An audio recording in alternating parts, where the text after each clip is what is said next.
Militan Republik Rakyat Donetsk atau DPR merilis rekaman yang memperlihatkan serangan artileri pada posisi pasukan Ukraina di Donetsk.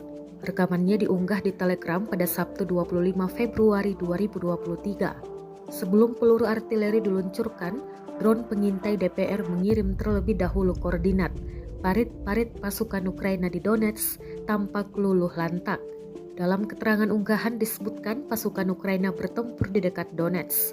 Brigade ke-132 DPR melihat dan menyerang detasemen pasukan Ukraina yang tengah merencanakan serangan ke militer Rusia.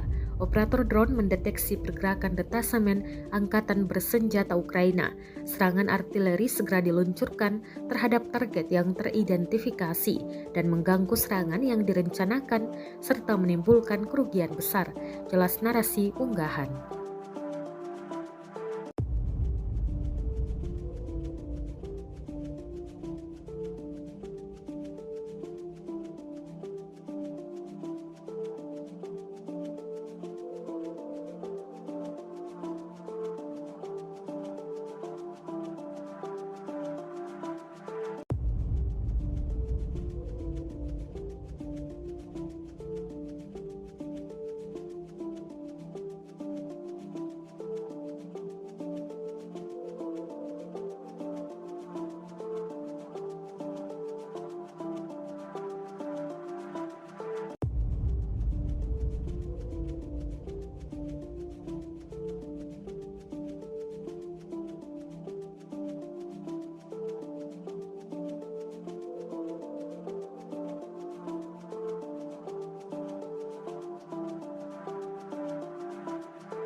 Terima kasih sudah nonton.